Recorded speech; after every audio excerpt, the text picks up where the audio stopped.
Jadi ada beberapa hal yang saya ingin coba sampaikan kepada teman-teman semua. Ini bukan mengajari ya, tapi saya ingin berbagi saja. Beberapa poin yang saya ingin coba sampaikan.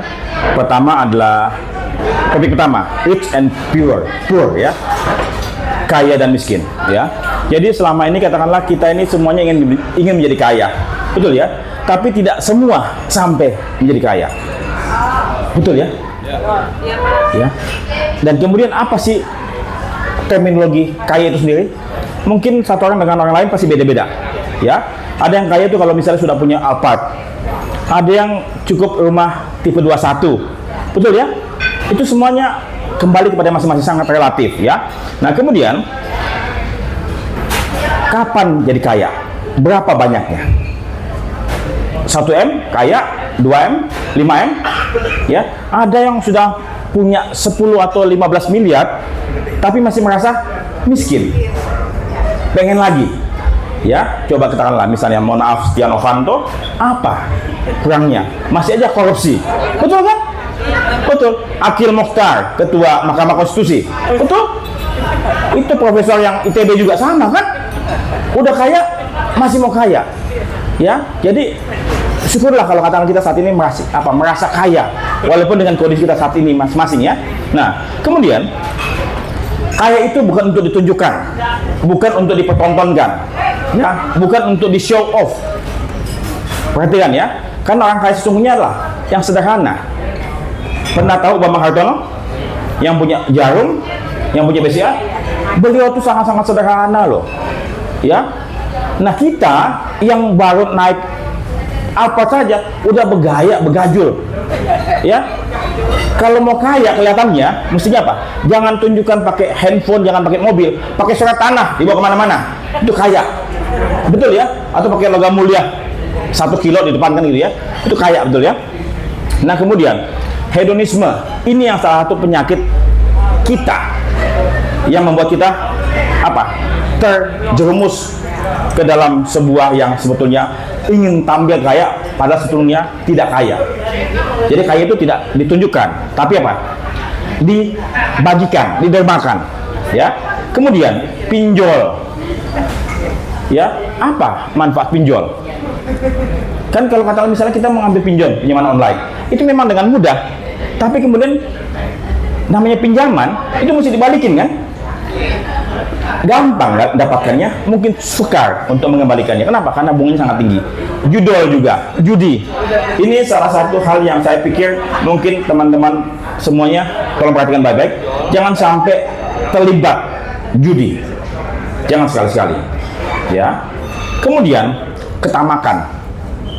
Ketamakan ini yang katakanlah membuat kita terjerumus. Itu rich and poor, ya. Dan kemudian how to become rich. Bagaimana menjadi kaya? Mohon maaf teman-teman, kebanyakan teman-teman ini pengen cepat kaya kan? Pengen cepat-cepat kaya gitu. Tapi sesungguhnya kaya itu perlu waktu, perlu proses ya. Jadi jangan main dukun ya. Sebab apa? Kalau dukunnya bisa menjadi kaya, dia sudah pensiun jadi dukun. Percaya saya ya. Jadi dia bukan nggak bisa. Jangan sampai katalah piara tuyul juga jangan. Ke Gunung Kawi jangan. Karena sesuatu hal yang katakan kita dapatkan dari kegelapan pasti akan akhirnya tenggelam. Mau jadi menantu konglomerat, nah, silahkan. Bagi yang belum, carilah. Kemudian perlu waktu, jangan instan ya. Kebanyakan anak-anak muda saat ini yang di usia 30 tahun ke atas atau di bawah 30 itu kan pengen instan, pengen cepat kaya ya. Pak Ismet, Ibu Nefri, mungkin yang sudah usia 55 ke atas, saya percaya kita perlu sabar ya. Ya, teman-teman pun juga perlu kesabaran. Nah, saya ingin coba bagikan dalam buku saya 3 fase kehidupan. Mungkin teman-teman sudah pernah dengar 3 fase kehidupan. Fase yang pertama, ya, fase pertama adalah usia 0 sampai 22-23. Itulah masa fase menerima bantuan ekonomi dari orang tua. Karena kita tidak punya kemampuan apapun. Kita sekolah, membekali diri. Ya, fase pertama. Fase kedua, di fase Anda semua saat ini masing-masing di usia 23, 25 sampai usia pensiun 55 atau 60. Ya, itu fase apa? Fase memberi. Di mana kita sebagai orang tua memberi bantuan ekonomi pada anak kita. ya, fase memberi. Tapi kemudian di fase ketiga itu adalah fase menikmati di usia 55-60 ke atas. Nah, fase masa pensiun. Tapi nah dulu, pensiun itu bukan arti kita diam tidak bekerja, enggak ya, tapi pensiun dari kegiatan formal, ya, sudah tidak lagi ngoyo untuk cari rezeki seperti Pak Ismet, ya, Pak Ibu Nefri, Pak Sani, ya, Pak Deka. Saya pun juga nggak ngoyo lagi, ya. Nah, di satu fase itu, fase menerima, itu kita tidak bisa ngapa-ngapain. Tapi fase memberi, perhatikan baik-baik. Kita ini membayar kepada anak kita, tapi sambil menghabiskan uang di masa fase memberi, kita pun juga mesti mempersiapkan dana buat fase menikmati pensiun. Jangan sampai nanti, maaf ya, kita semua sudah tua ya, menggantungkan hidup sama anak-anak kita. Jangan pernah berpikir, jangan menjadi beban anak-anak kita, jangan. Makanya oleh sebab itu saya bikin konten di YouTube kanal saya, Opa Mapan, ya, karena saya janji saya kepada diri saya tidak mau membebankan anak saya, ya. Mapan itu bukan arti kaya, bukan ya, tapi artinya apa? Mandiri secara ekonomi, mampu membiayai hidup secara ekonomi, ya. Tidak usah foya-foya, tidak usah jet-set, nggak usah. Yang penting apa? Tidak minta-minta. Itu mapan, ya. Makanya saya janji pada anak saya janji pada semua dunia, Tuhan berikan saya kesehatan dan supaya saya bisa tetap mandiri, ya. Itu apa? Masa menikmati. Nah, pada waktu masa menikmati, tadi kembali lagi, Anda tidak boleh lagi minta kepada anak Anda yang di usia memberi. Paham ya? Kenapa? Karena Anda sudah dibekali dengan pikiran yang baik untuk apa? Supaya bisa mempersiapkan. Nah, tentu buat teman-teman yang di swasta mungkin cukup berat tantangannya. Kenapa? Karena tidak punya uang pensiun.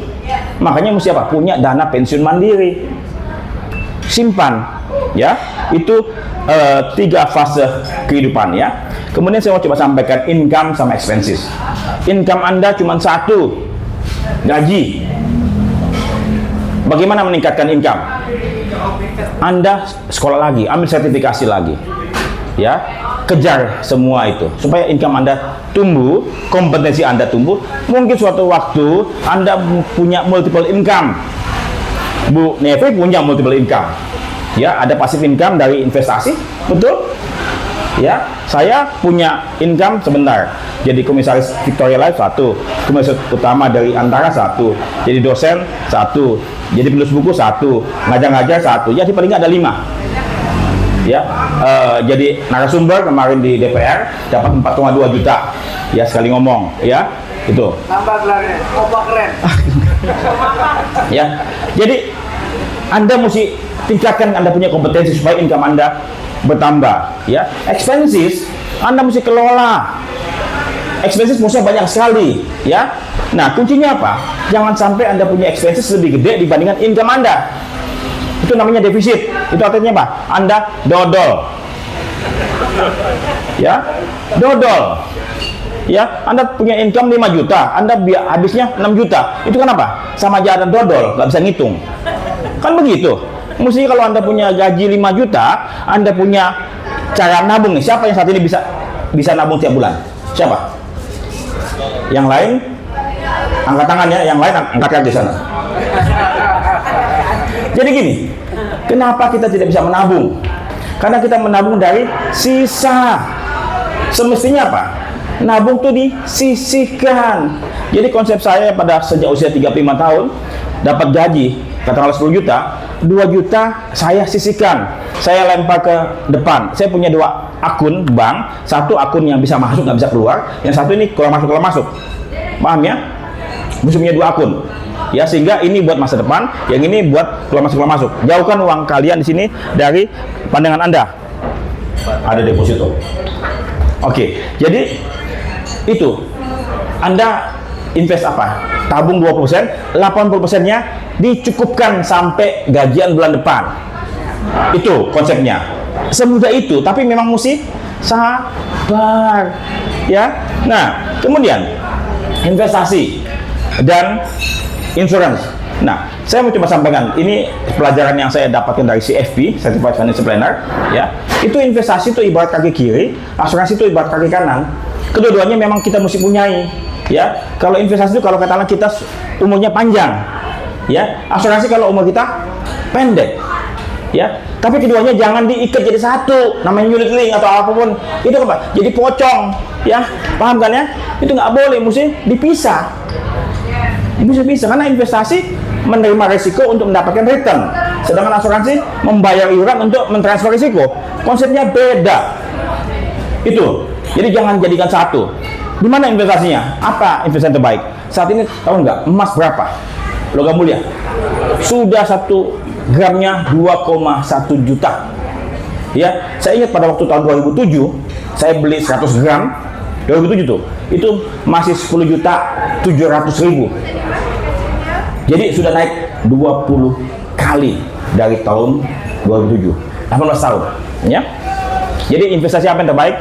Ya, bukan handphone bukan investasi, tas juga bukan investasi, baju juga bukan investasi, sepatu juga bukan. Apa?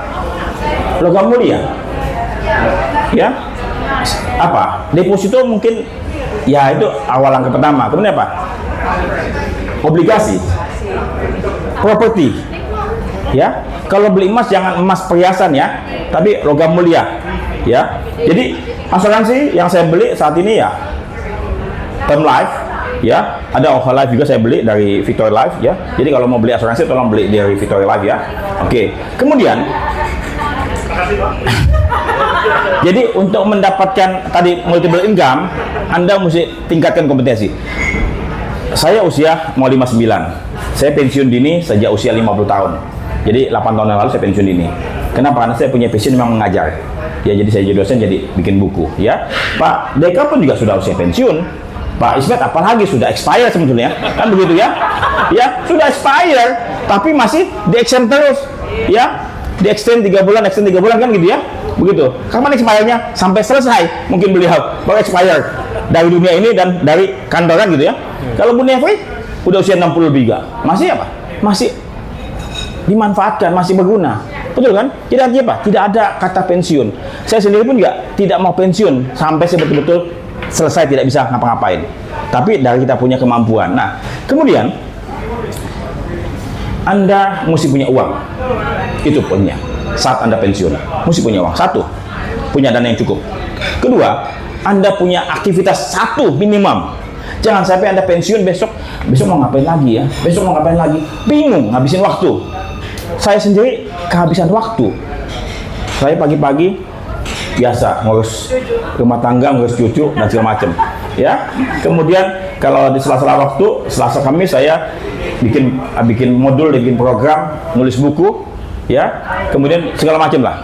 Jadi serabutan. Jadi pengacara, pengangguran, banyak acara. Jadi poinnya adalah apa?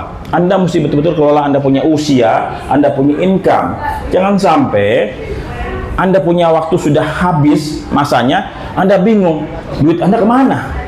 Ya, bingung. Ya, waktu saya selama 30 tahun bekerja, selama ini tidak ada menghasilkan apapun. Semestinya Anda pensiun di usia 55, mestinya Anda sudah punya rumah 2, minimum tuh. Target. Mengapa? Pada waktu usia 25 tahun, Anda ambil KPR pertama kali, selesai di usia 40. Ya, ambil KPR kedua di usia 40, selesai di usia 55. Jadi ada 2 rumah. Dan saat ini Anda mesti pikirkan apa yang Anda mesti lakukan saat usia 55 nanti pensiun. Supaya apa? Anda tidak bingung setelah Anda pensiun. Saat ini banyak orang yang tidak mau pensiun, kenapa? Karena dia tidak punya persiapan, tidak punya suatu kegiatan apapun untuk dia kerjakan setelah masuk pensiun. Kalau Pak Deka sih udah siap bikin kantor aktuaris, udah siap, iya kan? Bisa jadi dosen juga, beliau multiple income juga, ya. Jadi dosen, jadi direktur. Jadi ini apa?